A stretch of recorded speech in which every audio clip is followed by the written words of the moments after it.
I'm saying that just to give the sense of like there should be an ongoing sense of scholarship, right? Yeah. Somebody can come with a fresh idea, a challenging new thought, It's and then we say, okay, it's let's a radical, explore it. it's a radical proposal, honestly. And then we don't just dismiss it because it's radical, but we say, okay, let's subject that to some thought processes. I heard someone say about a scholar, so and so is a beast, and I was like, that's not very respectful. And one other scholar was mentioning, said, "Oh, he's my dog." I was like, you know? I used to say about Habib al-Farahi, he's my gangster. He's so gangster. And some people are like, Astaghfirullah Azim, he did not commit any such crime, and he did not belong to the mafia. No, he didn't. But he killed it though. He did kill it.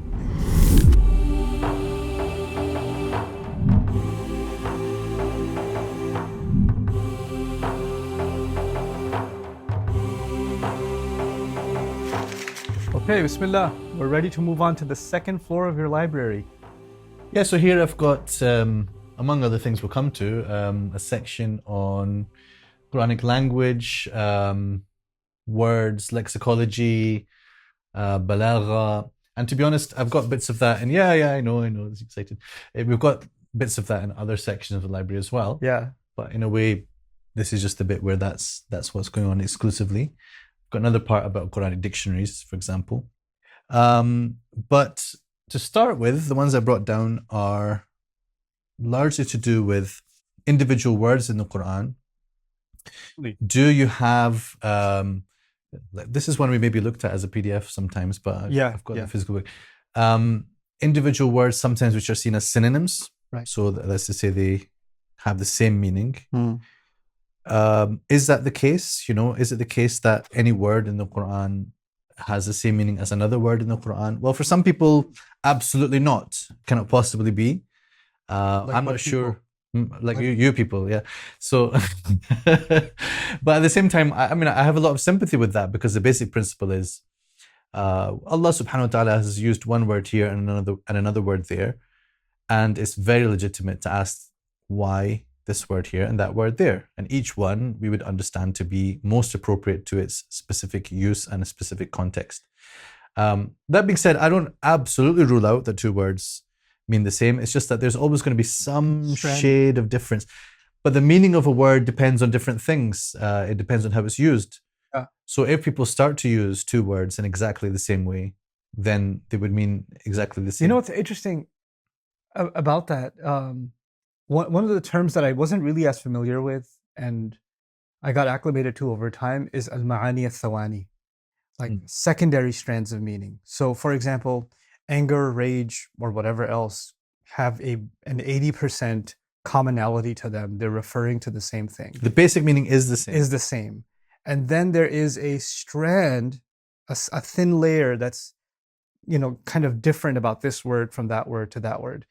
And people that are eloquent, as opposed to general folks, people that are like poetic in their language, philosophical in their language, etc., they're very careful about the choice of word, not just thinking about the fundamental meaning, but also thinking about that thin layer, that second layer. And which is why I find myself inclined more towards the Quranic usage of, consideration to that second layer in the study of synonyms. I fully agree with that. I would say also that the choice of a word can sometimes be because that's just the word that goes with that other word. It became it became paired with it. It became appropriate to use with it, even if it's the meaning is not different. Right. And sometimes it is to do with the sound of that word. It fits better within this particular ayah. Even dare I say the ending word because of rhyme, right? Although this is not to do with words, why is it in one surah? Rabbi Haruna wa Musa, another Rabbi Musa wa Harun. Right.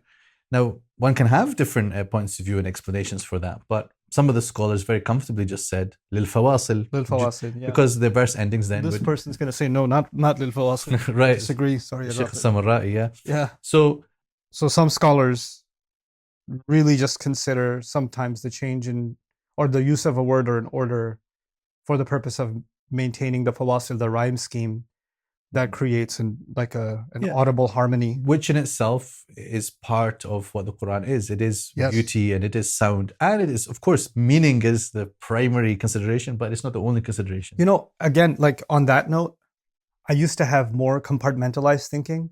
Like I used to think of style as something separate and substance as something separate. Hmm. But the more I study this area, the way you communicate something, even some of the stylistic components of language like intonations or the number of syllables in your sentence, stress, where you place stress in a sentence, these are all matters of style, but they can actually have a significant impact on the impression you leave on your listener, right? So it's not as simple to say, okay, well, this is only for the consideration of rhyme. Rhyme can actually subconsciously connect a subject to what is going on before and create a sense of continuity.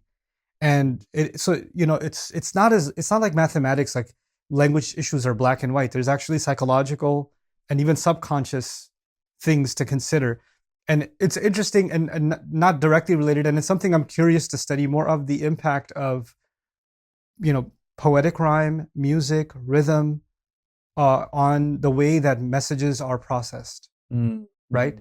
Like even children, like children's rhymes. Why are they rhymes? It's not just, I wouldn't argue it's just because they're easy to memorize. There's something, because kids can memorize anything. They can memorize actually quite a bit. Yeah. But putting it in a certain way. And even when you tell somebody a certain wisdom or something, finders, keepers, losers, weepers. Right. It sounds true because it rhymes, Yeah. There's an impact from that. Yep. And people say, oh, well, it rhymes. It must be a very well thought out. The one who locates something gets to maintain possession of it. And the one who... I don't believe that. That's completely unconvincing. So like, okay, going back to the synonyms in particular. So this is a modern, probably from masters and PhD. This is contemporary also, right? Yeah. So most of these are, and then you've got some of the sort of older works, Al-Furuq al-Lughawiyya of Al-Askari and Inimitability as well. Yeah. So the Furuq literature exists to kind of say there's no true synonymy in the Arabic language or particularly in the Quran. Right. And then you've got works which do kind of, they say at least a certain word, one particular word in the Quran.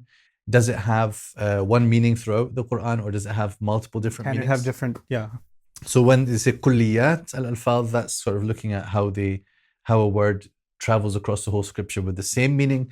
But then you have another field which is called wujuh al-Quran. Wujuh al-Quran, yeah. Or called al-wujuh al-nadha'ir. This is an important subject because a lot of times there are, now especially, people are saying, look at how Allah used this word throughout the Quran. It always has the same. No, it doesn't. And that's not even true of natural just language. That's not how language works. Yeah. You can it's have not mathematics again. Yeah, again. Tawaffi equals tawaffi just because it's the same word and the same letters. Exactly. It really depends on what's going on in the specific place. Yeah. And it doesn't take into consideration many factors. Like, for example, words can have antonym meanings, the opposite meaning in different contexts. Like an easy example in English is something like screen, right? If there's a screen between you and I, it's a barrier to view, right? But if I was screening a film, or if you were screening a documentary, it's the exact opposite. I'm showing you a film. Yeah. Right? Yeah. It's not a barrier to entry, it's the viewing itself. So words can have very different implications. And the other side of this is like figures of speech. Like if I said, man, that guy was a monster in the game. He was just a monster when he played that game. The word monster is not being used in the dictionary meaning of monster. It's being there's isti'ara happening here, what we call isti'ara. And so like, I heard someone say about a scholar, so-and-so is a beast. And I was like, that's not very respectful.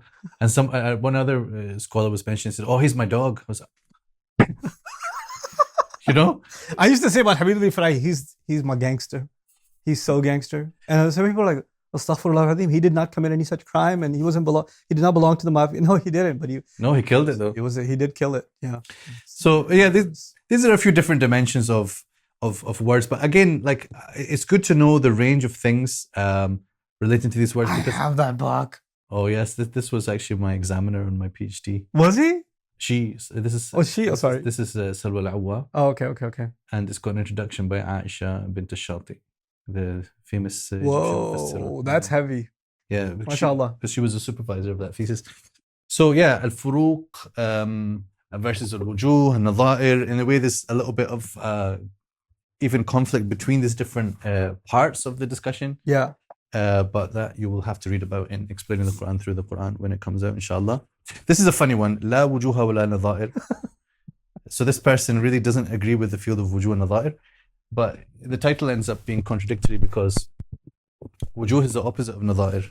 So he wants to say there is no variation of meaning. Every word in the Quran has a set meaning. So he should say la wujuha fil Quran, because nadha'ir means parallels. And so, okay, let me ask this author a question. Just you answer, you pretend to be the author, okay? I'll try, but I haven't actually read that.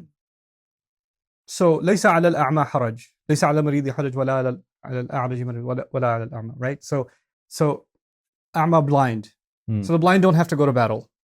There's no harm on them if they don't go to battle, right? And then the أعمى used in the Quran, ومن كان في هذه أعمى وهو في الآخرة أعمى.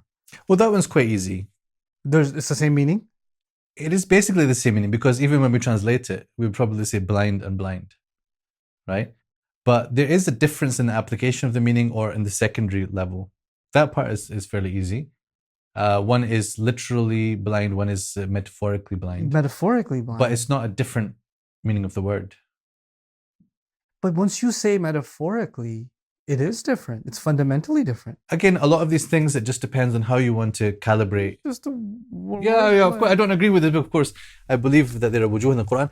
But the point is also that you can go to excesses in the wujuh approach, where you can go to excesses. Where you say, kitab actually has been 17 different things or something, and then in reality, they all basically mean book, but it's of different sense, a different nuance, different particular aspect.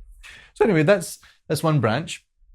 And then let's say it got various things to do with Quranic linguistics. Majaz is an important subject, so the metaphorical usages. Figures of speech. A very beautiful book by Sheikh al-Mat'ani, who's the same person who wrote that response to Abdul Sabur Shaheen we saw earlier.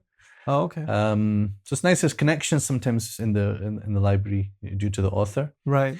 So these are the kind of this is the kind of thing that keeps you awake and keeps you alive. Actually, I'm going to just throw these down here, and we'll pick out a few of them. You just told me about this one the other day, and I was like, yeah. I because I forgot that I bought it, and then I remembered, and I was very happy when because the title just itself kind of draws you in. Yeah, al-udul fil jumla al-Quraniyya.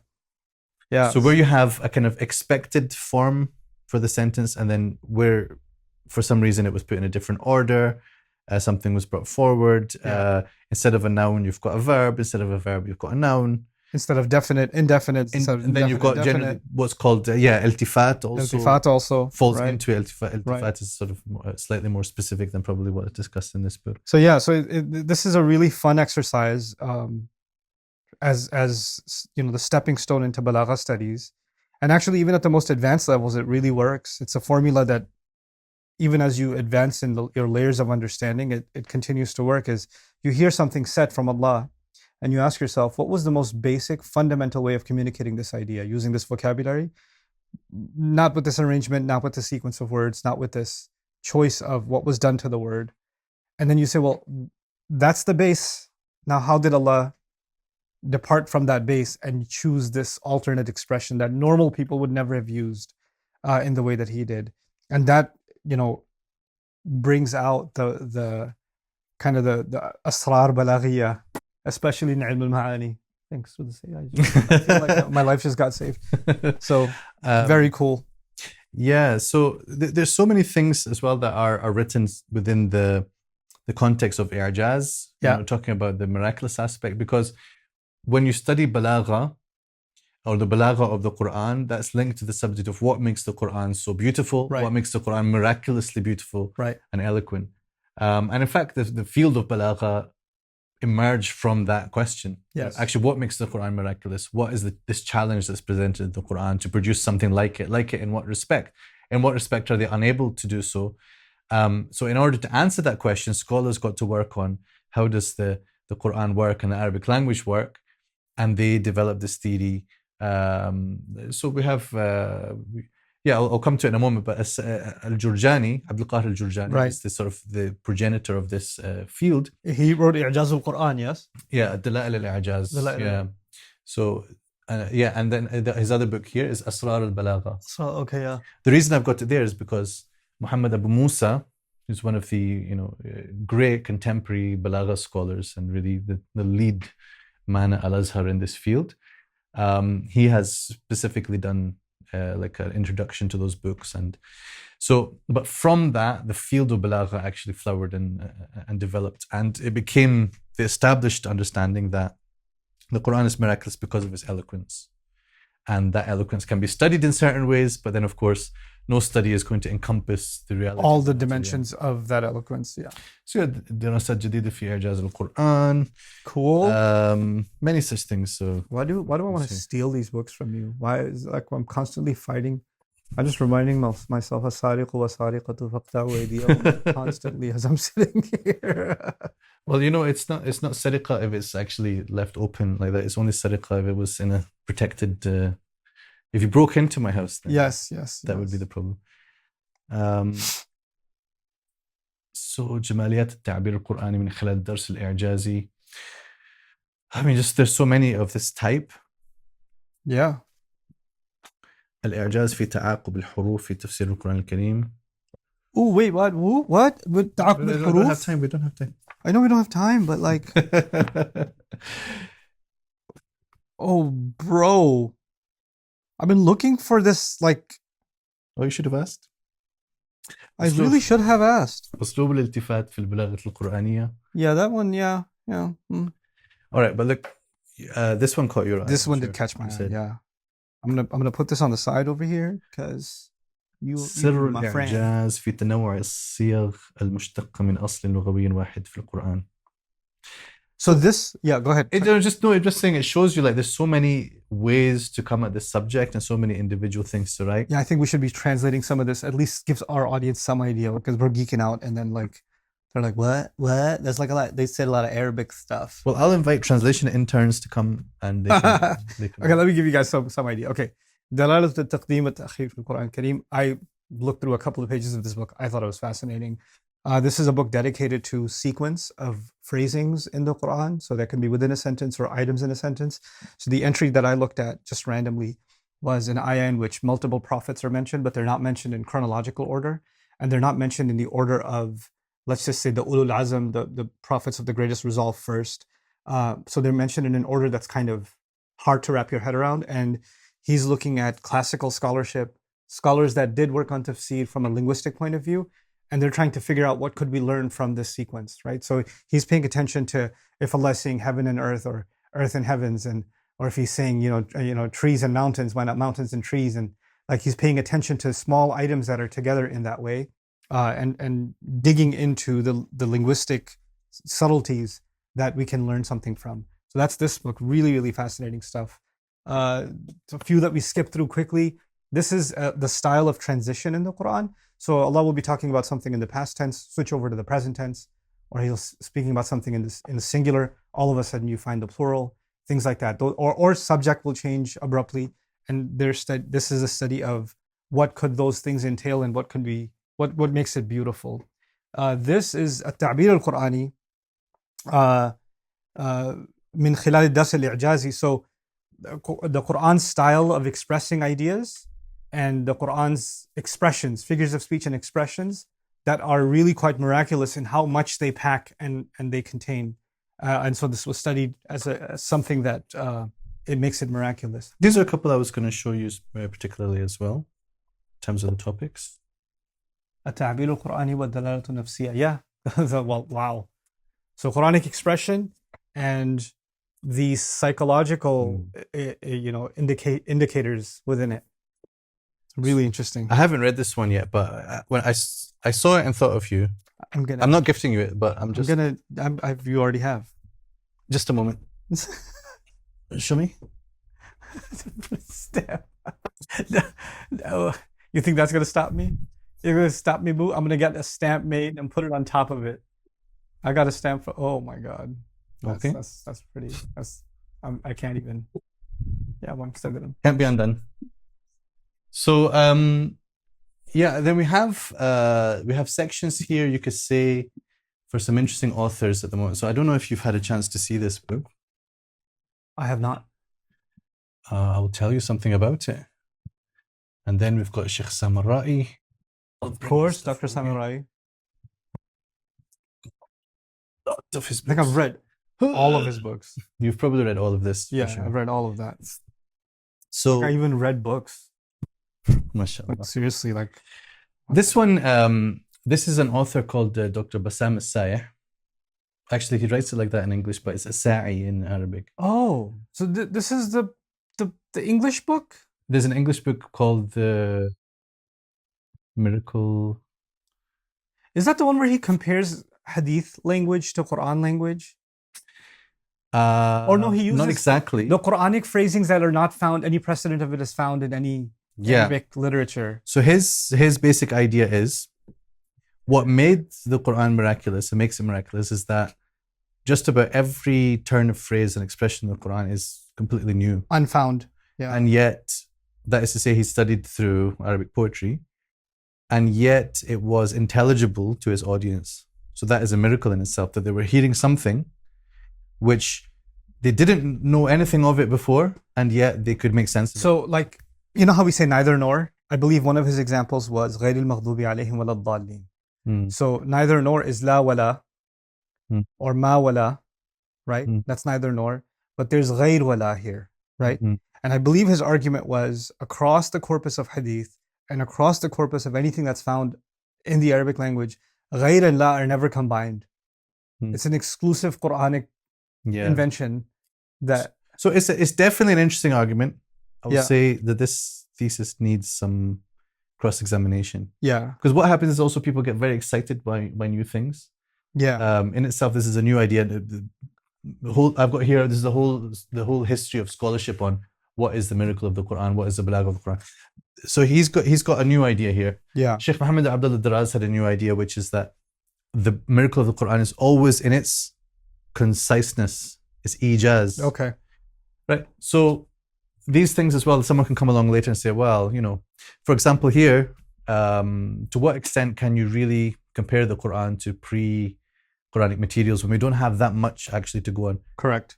You know, can we really be sure that nobody said غير ولا before, just based on the fact that we don't have it in existing poems? Yeah. So anyway, I'm saying that just to give the sense of like there should be an ongoing sense of scholarship, right? Yeah. Somebody can come with a fresh idea, a challenging new thought. It's a radical proposal, honestly. And then we don't just dismiss it because it's radical, but we say, okay, let's subject that to some thought processes. So Samurai, you don't just spend lots of time because you talk about him in the day and night and in your sleep. But this is maybe his more recent kind of development. It's not as recent, but yeah. Yeah. So Ma'ani Nahu is how he's taking this sort of grammar. This is the marriage between grammar and balagha, actually. Yeah. It's a remarkable work. Absolutely remarkable work. Yeah. And so then towards now something more recognizable as tafsir rather than, as it were, sort of this. Even though this is not, I think it's Baqarah, but I think then after that is kind of a sporadic collection of surahs. Yeah, so I think sometimes some of his works are repackaged. You know, that's fair enough. It makes it more accessible. Yeah. And then the last from this section is Dr. Muhammad Abu Musa. He's right behind you. Yeah. So I'm very curious about him, actually. I haven't been introduced to his works as much. I'm very ignorant. So this is going to be my new best friend. Oh yeah, mine too. To be honest, I haven't had the chance to really get into his works. I'm a bit intimidated by them, if I'm honest. But he is known as Shaykh al-Balaghiyin. Really? No, I'm intimidated. So let's see some of the important titles. So this is the Shi'ar one. So this is the scariest one. So I'm going to leave that one alone for a second. Yeah. So he's going into so as I mentioned, that's his introduction to the two books of Al-Jurjani. That those are just the two books of Al-Jurjani next to it. Right. But that gives you the penetrating insight. من أسرار التعبير القرآني, specific to Surah Al-Ahzab. I'm never going to get that one back now. I've handed it to you. البلاغة القرآنية في تفسير الزمخشري. Huh? So this is based on tafsir of al-Zamakhshari. He's studying Zamakhshari's approach to Balagha. So again, Zamakhshari is one of the founders of the field of tafsir, especially Right. tafsir Balaghi. الإعجاز البلاغي دراسة تحليلية لتراث في أهل العلم. So this is just sort of looking at the history of Balagha as well. التصوير البياني دراسة تحليل مسائل البيان. So this one is more about علم البيان and this one is about علم المعاني. خصائص التراكيب دراسة تحليل لمسائل علم المعاني. Whoa. That's some juicy stuff, man. It is. My country comes out when I'm really impressed. المعنى القرآني. This was the most recent one that I got because I told a dear friend of mine that I wanted and sourced it for me. I don't have friends like that. Huh? Shoot. Yeah, so there's an ocean. There's a treasure here. Ocean to plow There's through. a treasure, subhanAllah. And again, if we're gonna raise our own game, you and I, and those who are with us and those who want to be with us, you know, we gotta start juicing these books. These are the people whose we gotta put these books in a blender and. But also, you know, your time with a book is shaping a thought process, as they say, you know, forming neural pathways and looking at it through the lens of scholars of the caliber of Sheikh Muhammad Abu Musa or Dr. Fadl Samarai. You know, this is the best guide that you can have through the whole tradition. And these people have decades behind them of, you know, diving into this material. They spend the whole time just constantly. Oh, somebody, you know, stupidly thinks, okay, well, you know, there's Jurjani's book. Why do I have to have his commentary on Jurjani? Because I'm an idiot, and if I go to Jurjani, my head's going to explode. Or even if I think I know what he's saying, I won't know what he's saying, because you need to have a specialist look at specialist language and understand what he's talking about to really benefit from it. And that's why primers like that, golden. That's golden. And that's what Dr. Samarai did on Zamakhshari too. He did, you know, al-Balagha and al-Zamakhshari, or al-Nahw and al-Zamakhshari. He did that. Yeah, that's right. They both, so you could see it as complementary. Because Abu Musa has his Balagha, and Fadl Samarai maybe has his Nahw. Yeah. So, okay. Remarkable stuff, man. MashaAllah. Second floor is my favorite floor, I think. I can stay busy with this and just disappear. Yeah, so inshallah, I think next time we will think about the Quranic subjects. Yeah. And then tafsir. Quranic subjects. Okay. There is this outlying horizontal set of books. I don't think they belong in this category, or do they? We got to talk about them separately. Yeah, we'll talk about them separately. We got to do that, inshallah. But yeah, this has been really cool. Jazakumullahu khairan, guys. I hope you guys are enjoying it. And frankly, I don't care if you are, because I'm really enjoying it. So, barakallahu li wa lakum. Assalamu alaikum wa rahmatullah. Thanks, Sohaib. How would you like to explore the heart of the Quran, Surah Yasin, guided by an important mufassir of the 20th century, Muhammad al-Tahir ibn Ashur? We've put on a special course at the Ibn Ashur Center, going through Surah Yasin with a new translation and a new commentary based on the important insights of this great exegete. Head on over to ibnashur.com/academy to find out more. Wassalamu alaikum wa rahmatullah.